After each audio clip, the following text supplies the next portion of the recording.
Hello and welcome to the Political Dispatch, the podcast that explores big issues and ideas in a conversational way.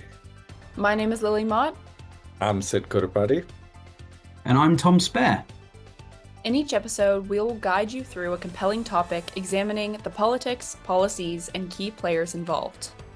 Today, we'll take a deep dive into COP29, held in Baku, Azerbaijan, from the 11th of November to the 22nd.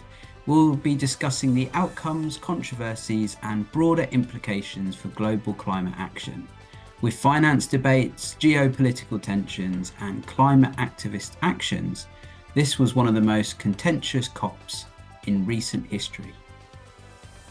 Absolutely, Tom. At the center of COP29 was a pledge to increase annual climate finance to $300 billion by 2035, which is a threefold increase over the current $100 billion target.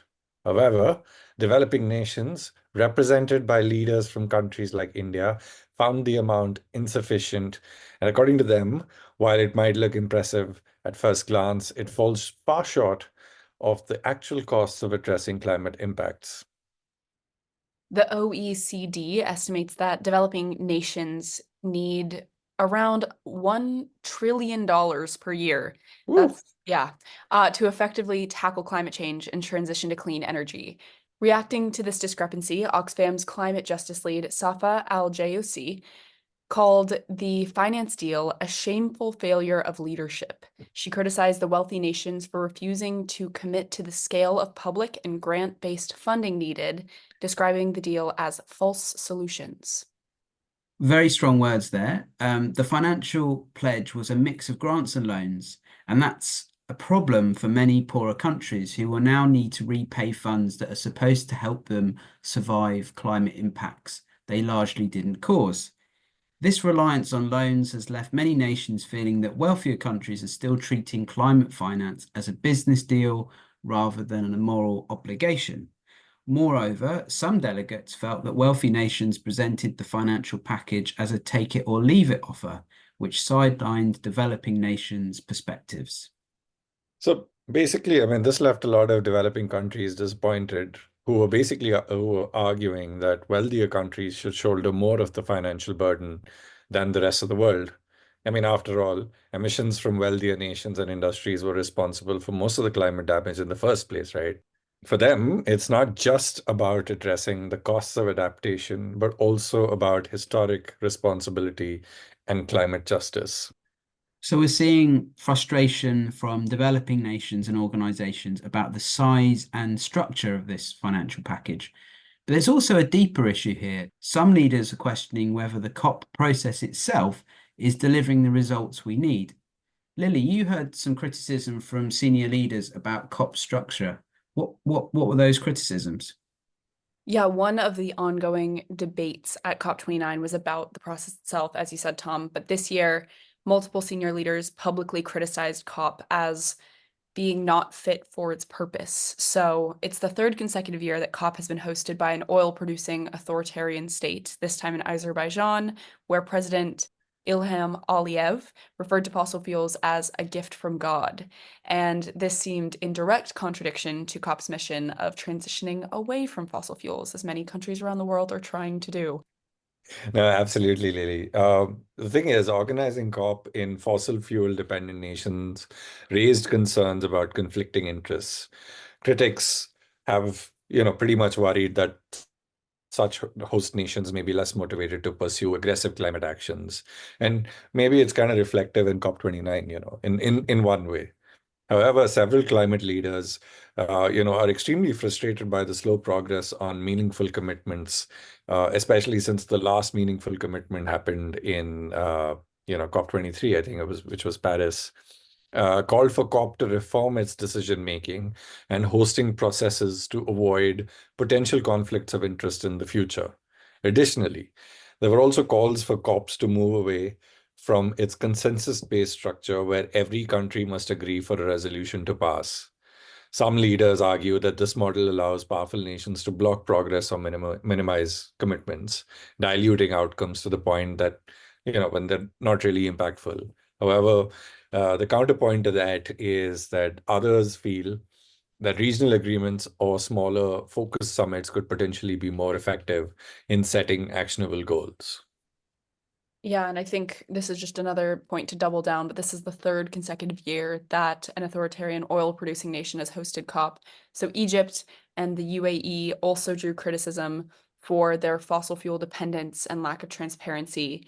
And these host choices for COP each year raise questions about potential conflicts of interest and whether COP needs reform in how host nations are selected. And I think this is something that I remember the debates going on last year as well. So it's disappointing, I think, for a lot of climate activists and people who I know a couple people who actually attended it, and this was a point of protest for them, just the host itself, which is a very fundamental part of this conference. So, And like there's like 700 CEOs or something from senior leaders from like fossil fuel companies basically, or their associates. So you've got a really big lobbying group within a thing that's meant to be looking at climate change, you know. mm-hmm. I think that that's still something which would happen because I mean, ultimately the stakeholders to the whole process, because they might be losing out, they need to also transition in some way.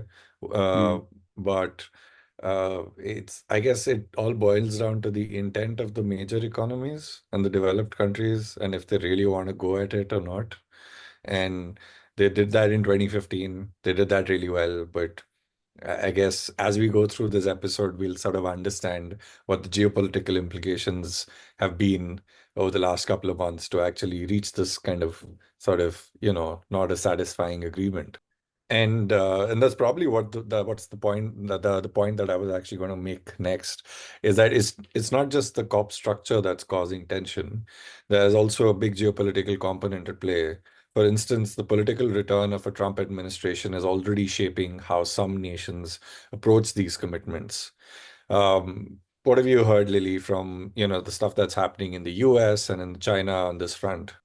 I think this is a very interesting point because obviously COP comes at the tail end of the US presidential election. And I actually also noticed that with a lot of the media coverage. I was looking through some of the media coverage, but also just kind of the way that COP has been covered in the news. And I think that I'm going to talk a little bit more about this later in the episode because I wanted to bring this up to you guys later. But I think that Trump and his appointments and just kind of the Trump media cyclone has kind of taken over some of the discussions about COP and some of the media coverage surrounding COP. But I think with Trump returning to office, countries are worried about their own finances, and a lot of them have included financial commitments extending to 2035, which is which is essentially Trump proofing the deal that they're working on at COP. So I like that phrase. I think that's a good one.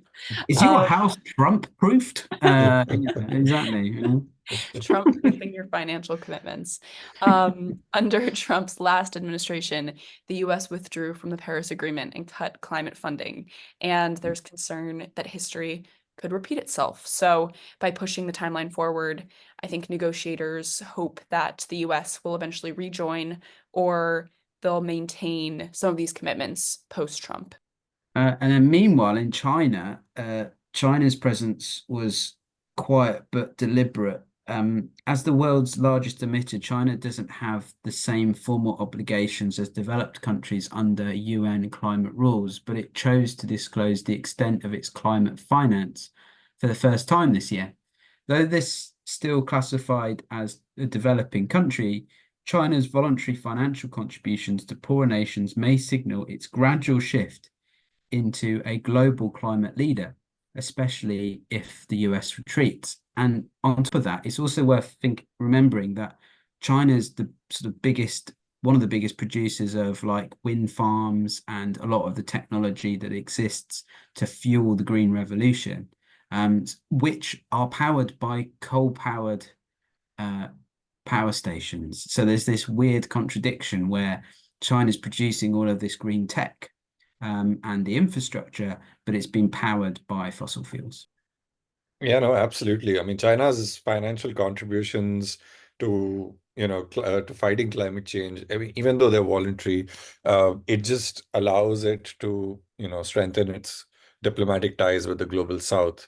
And this really bolsters their leadership in climate discussions and positions it as a key supporter of countries, which are facing a lot of climate impacts. Especially, they've done a lot of investments in Africa. A lot of these, countries which are, uh, I mean, they're not even emerging nations. They're not developing nations.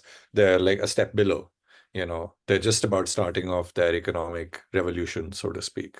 So they have a lot of diplomatic hold on a lot of countries, and especially when you have it, when you need like every country needs to sign up for it. Yeah, there's a lot of geopolitics that comes into play over here. And this, I mean, many critics and all consider this to be like a pretty solid strategy, showing that even without formal obligations, China can play a significant role in the climate finance, especially when if it's a role that the US could be relinquishing. I mean, we don't know what Trump's going to do, but because last time they backed out of the Paris Agreement, like Lily said, so could we see another, a step back? And this is going to give China like an open sort of like a red carpet laid down for them, so that and some political commentators were also saying that it's possible that this time he might not do it because it China will literally steamroll him if he does that this time. So it really he needs to kind of put a bold face against China this time. So that's something which people are talking about. And it's really interesting that that the whole geopolitics of it all adds like a layer of complexity to an already challenging process. And it seems that governments hesitate to act more decisively, and at the same time, activists become more and more vocal about it. So Tom, you've kind of seen how the activist community was protesting around COP29. So what did you see? Yeah, there's been a noticeable shift in tone from activists this year. Non-governmental organizations and environmental groups openly voiced frustration with the finance deal, even calling for an outright rejection of it.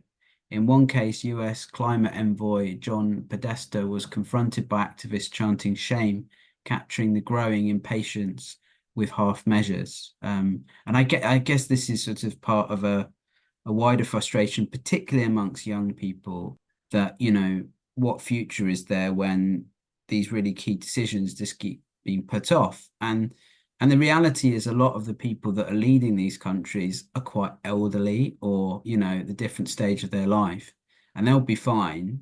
But future generations won't be, and they're not having to deal with the consequences. Incredibly short-sighted. Yeah, I think that's very true. And I do think it's a type of confrontational activism that isn't new. And I think that you're so right, Tom, that people are really being fueled by frustrations with older generations, I think being in power in a lot of these wealthier countries and just failing to acknowledge the urgency of the climate collapse around the world. And I think, as you said, Tom, I just want to kind of hone in on it again, but compromises and partial solutions to these problems aren't tolerable when we're seeing communities around the world grappling with the effects of climate change. And there are so many people just trying to put it off as, oh, well, at least the weather is warmer. And it's just this idea that younger people who have to live on this planet are not going to stand for that. And there can't be compromises with climate change. And it is the younger people that are going to have to live with all of this. So I think it's an entirely justifiable form of activism and anger, I think, that we're seeing with a lot of climate activists now. And of course, we're seeing lots of side effects of that as well with climate activism burnout and just a lot of frustrations that especially I think millennials and Gen Z are really facing, kind of leading the charge on that. So I think it's really interesting as far as this phase of climate activism. It's not new, but just another moment for it, I think. Oh yeah, I was in all of this, sorry, Tom. In all of this, I was actually really wondering. I never heard anything from Greta Thunberg this time. You know? probably in a German prison. I mean, she keeps being arrested, doesn't she? No, By that's any that's country she true. any country she ends up in, she just seemingly gets yeah. I mean, yeah. It is interesting her role in it all. And you know, there was lots of calls for you know, in years past, kids going on strike at school. Mm, But the problem is in UK schools anyway, a lot of kids are on strike because there's like highest numbers of people not going to school already, you know. So there seems to be general disengagement as a whole. hmm Um, but also like seeing the actual impacts of it, like we've had really bad weather in the last couple of days in the UK caused mm. by a bad storm. Storm Bert, I think it was. I mean, I think it should be named after, I mean, it's not very, you know, it's a bit too warm and flat and Bert, you know, you think, oh, it's fine, it'll be fine. But I I don't know mean, who comes up with good this. old Bertie didn't play nice. I know, yeah, it really didn't. Yeah, it caused a lot of flooding, you know. Even just down the road from me, like the floodwaters went up to a bridge, you know, that was connected to the main road and everything. And in Pontypridd, like there was really bad flooding that's impacted like, you know, 300, 400 like properties. And the thing is it's impacting first a lot of places that lower incomes anyway. So Mm, businesses and people are just sort of struggling generally. But yeah, this sort of escalation in activism could lead to diplomatic tensions at future COPs where representatives may face pressure from both sides, civil society demanding stronger commitments and nations pushing back against more aggressive targets. This might make consensus harder, but could also drive COP in a more decisive direction with activists holding leaders accountable in real time.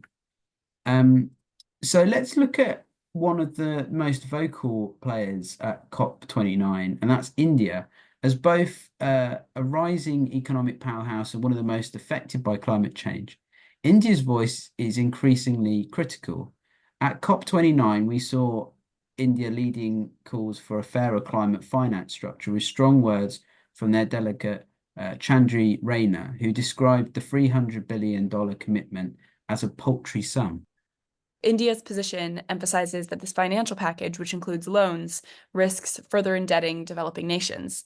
And from India's perspective, wealthier countries are responsible for the bulk of historical emissions, and they should also offer, because of that, more in grants and not loans, so that poorer nations aren't shouldering the financial burden for a crisis that they didn't create. Yeah, I know. Like India's situation is especially complex. I mean, they're ramping up renewable energy efforts. They've established the International Solar Alliance a couple of years ago. They're really mobilizing the global south, and they're building a lot of infrastructure in wind energy as well.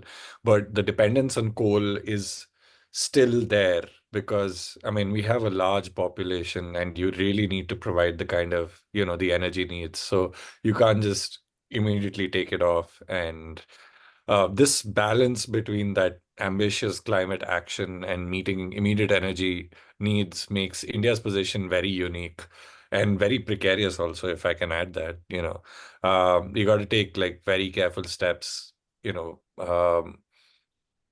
oppose the developed countries where necessary, but also team up with them in other areas, which, sometimes seems very counterintuitive, from an optics perspective, right?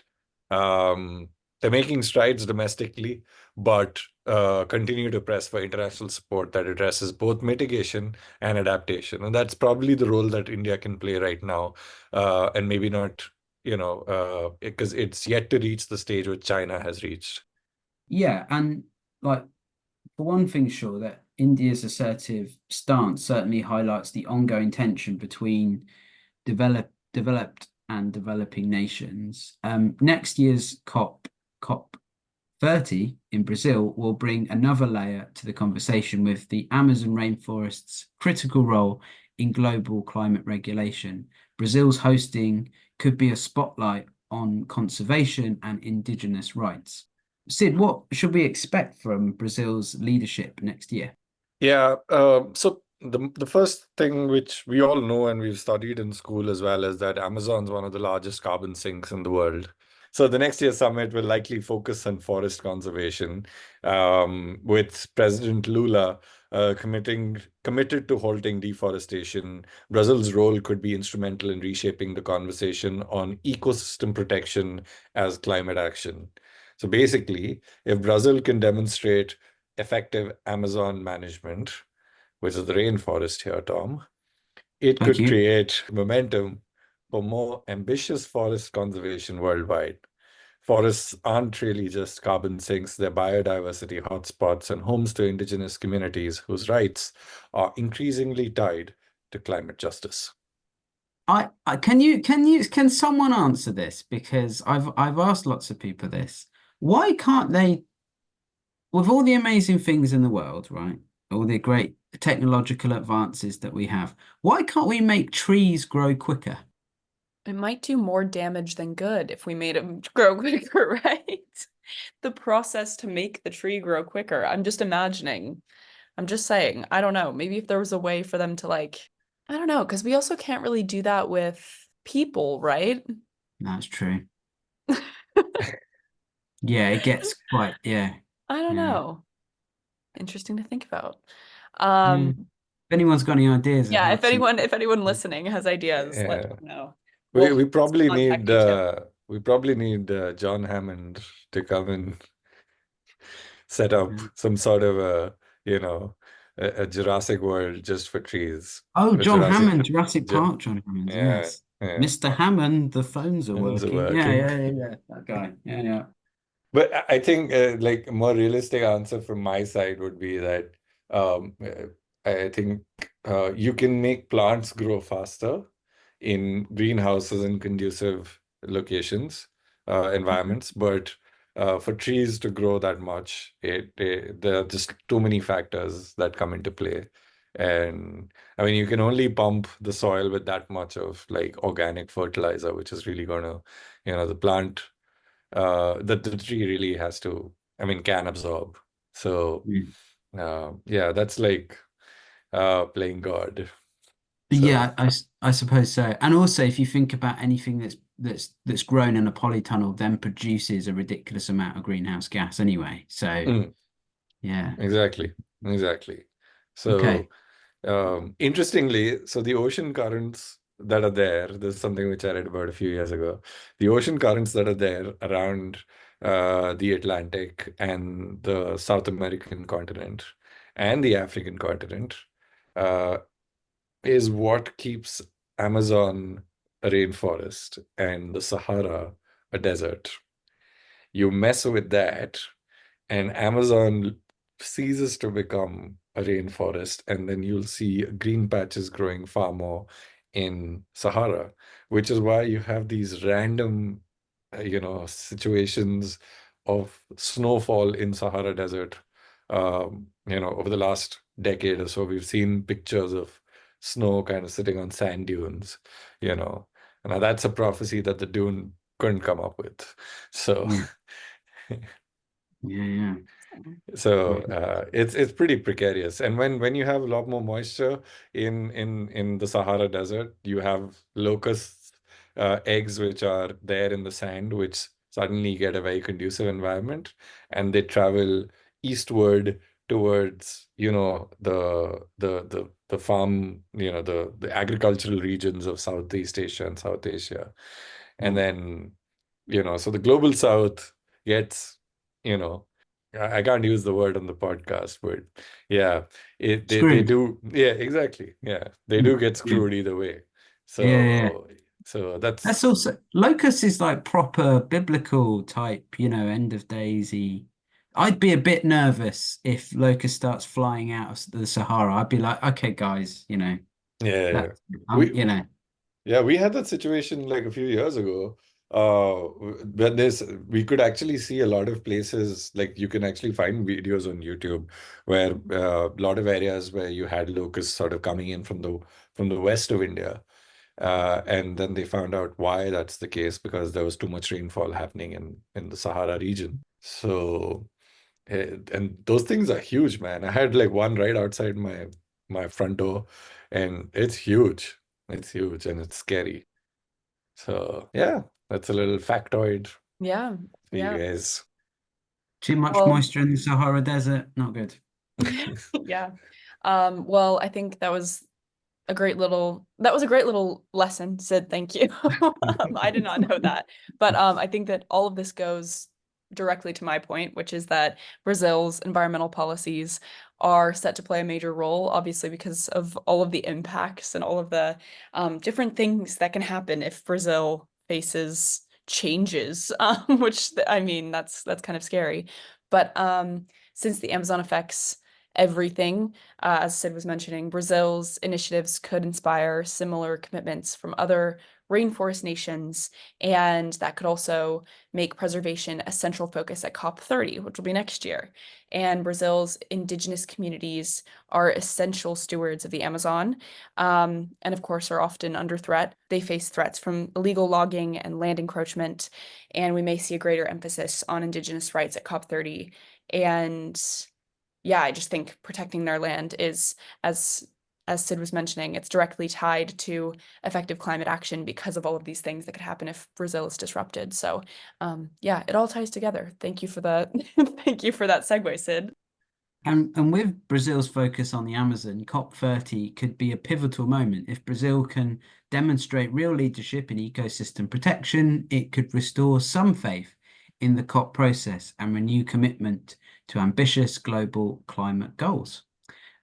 So we're sort of coming near to the end of this episode. Any final thoughts on COP29, Lily?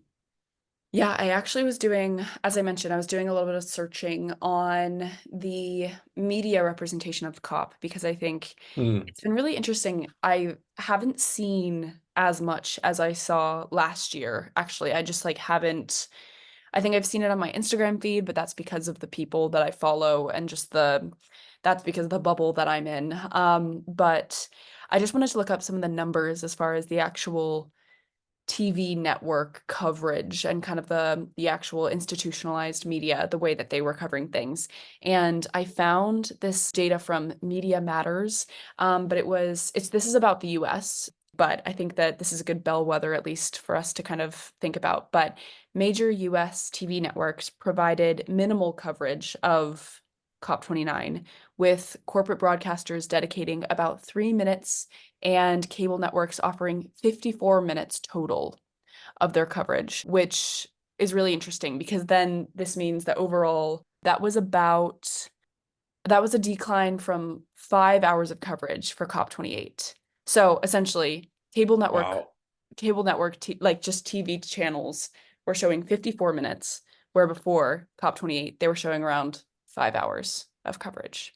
So I think that there's a lot of things, and I also chose the US because I think it's interesting to think about how Donald Trump's election might have contributed to this and how tumultuous the news cycle has been over the last couple weeks. However, I think that this might be a very concerning reflection of our interests at this moment. And I think it's also really interesting because there was this poll that I was working on with the organization that I work with, My Life, My Say, and we found that climate has actually dropped in young people's priorities down much lower than it's actually ever been before in the polling that we've conducted. And now young people care more in the UK about health, which is also tied to mental health, cost of living, housing. There are just other issues that have risen to the top. So are we caring less about climate change and are we caring less about climate advocacy and are we kind of changing our priorities? I think that's the best way to put it, is just are our priorities shifting and are we moving away from climate change? Have we just like accepted it? I think that's probably the most concerning conclusion that I could come to, but I wanted to throw that in there because I think it's very interesting. I've just personally seen a lot less coverage, so I wanted to see if it was backed in fact, and it is. So what do you guys think? Strong stats there. If we were writing an essay about this, Lily, I think you could pick points on demonstrating Hopefully, Should distinction probably get a change. distinction on it, you know. For distinction mark. sure.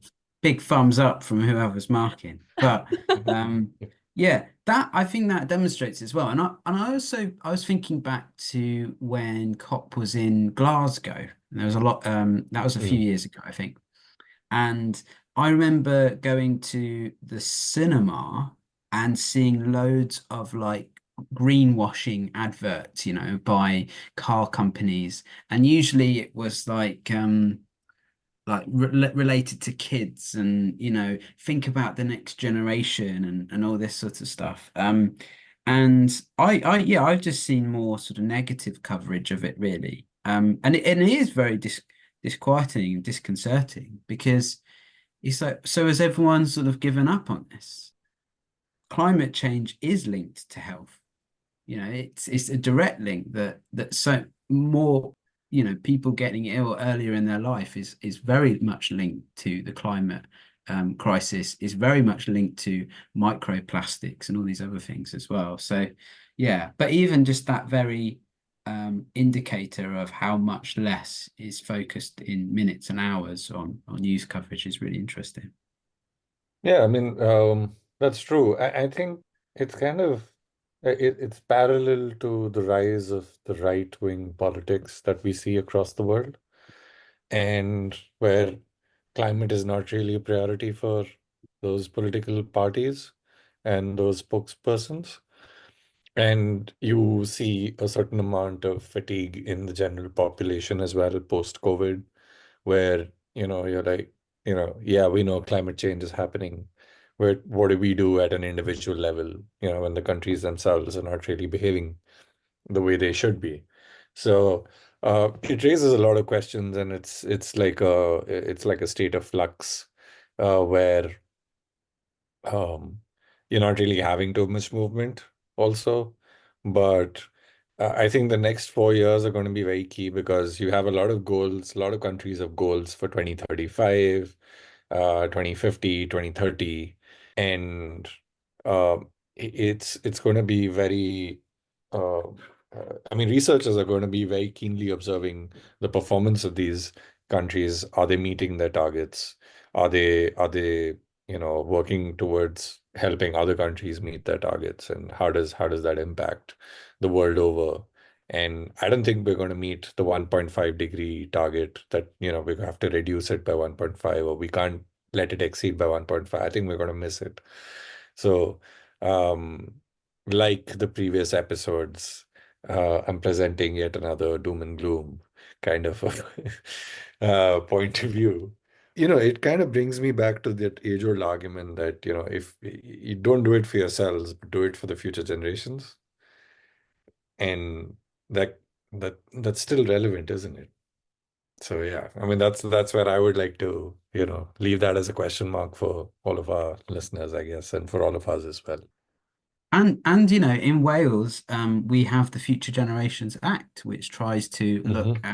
at the well-being of future generations and is built into government. It's just, I suppose, the challenge is a lot. There's a lot of financial uncertainty at the moment. I mean, I was listening to something earlier about France potentially sort of its financial position being compromised by the budget that Michel Barnier is trying to pass, and Marianne Le Pen is trying to kibosh that, and it could screw up the Eurozone, which could lead to a financial crisis similar to the one we saw with the Greece financial crisis, the Greek financial problems. So yeah, there's lots of other things at play too. It's not like a lot of the world's economy is in good shape, Hmm. and a lot of economies are under pressure. But then it's also thinking about who's responsible for what.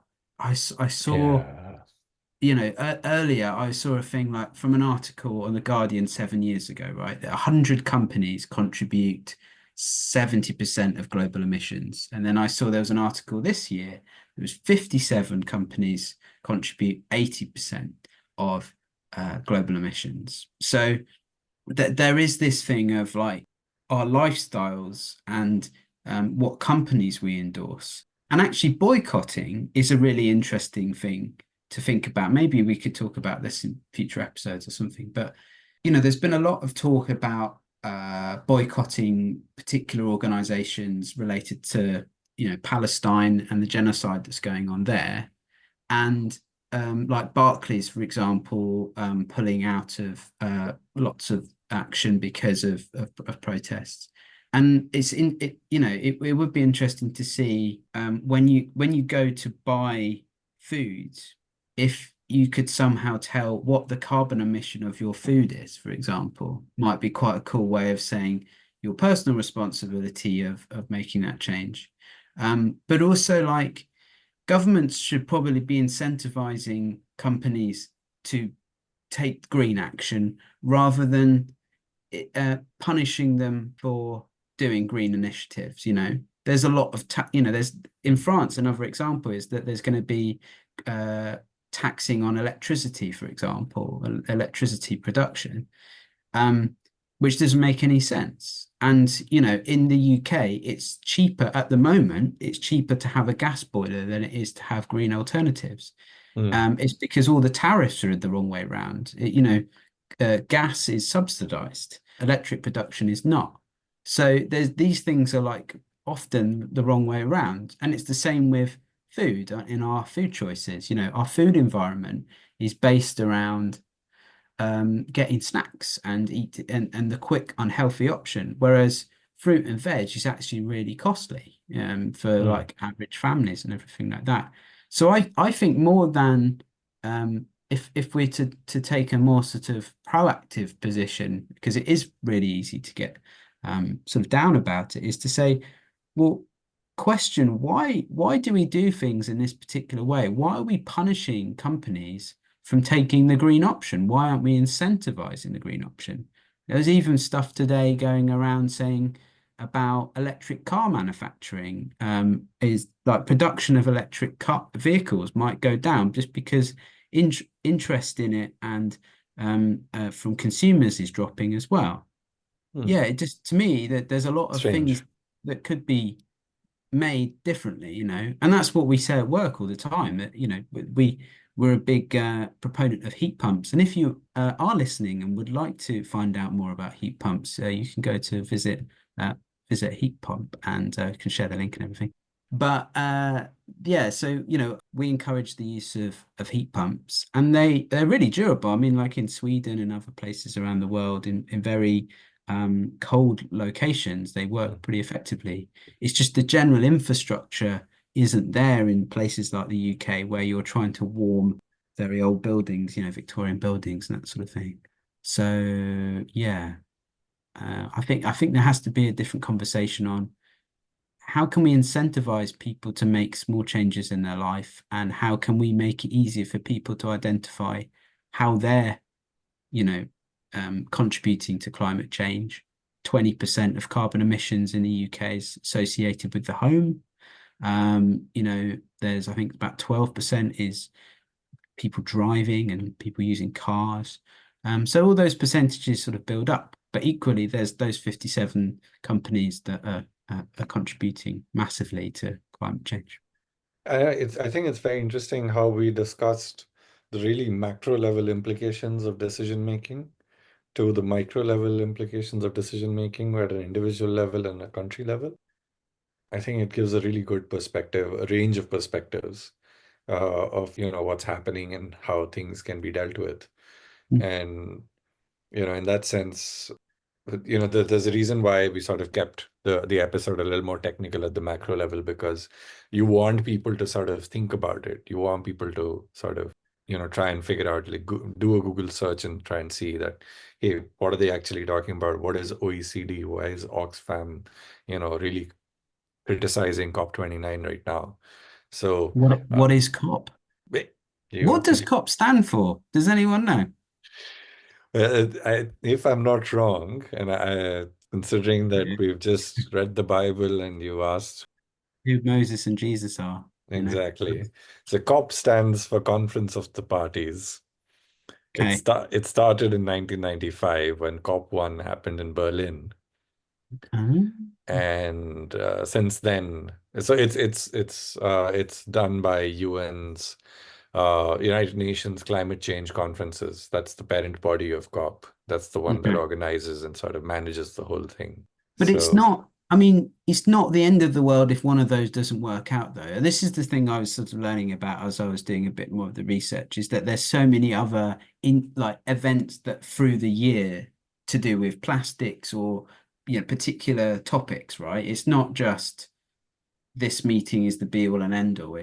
There's other conversations that go on through the year. True, but this is the one that has everybody in it. Oh, okay. Yeah. Everyone's in the Yes. club. Yeah. So this is the one that can affect the most amount of change. Like, the Kyoto Protocol that happened.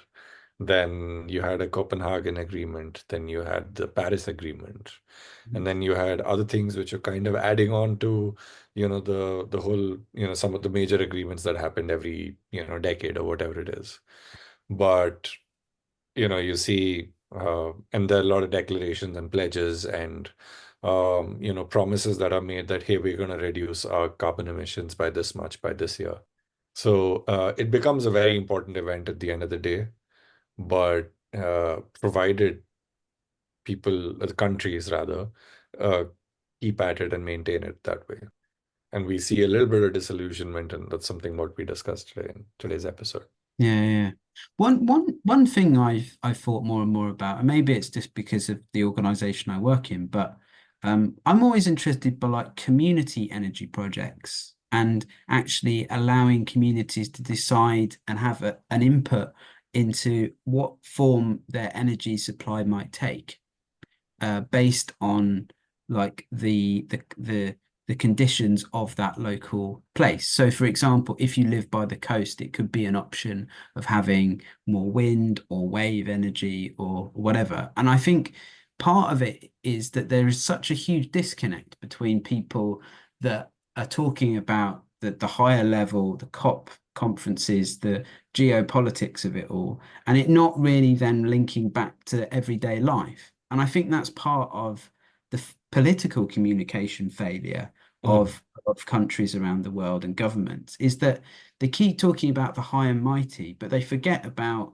how, about involving people, and they're just sort of talking over people rather than to and with and having that conversation. And I think that's sort of a big chunk of the problem. And it seems to be with so many issues that are going on at the moment that politicians just seem to be forgetting that politics is happening to everyone around us, and they don't seem to be involving people in the same way.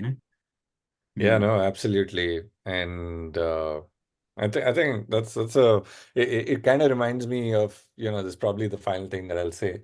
It kind of reminds me of a thing that I learned when I was doing yeah, a certificate course in public policy, is that one of the first things they teach you is that there's no policy without politics, and there's no politics without policy.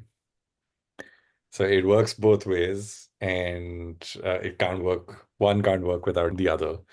So yeah, so interesting times. Good to observe what's going to happen next, especially once, Trump takes oath, and we'll get to see, especially the first 100 days are going to be very critical.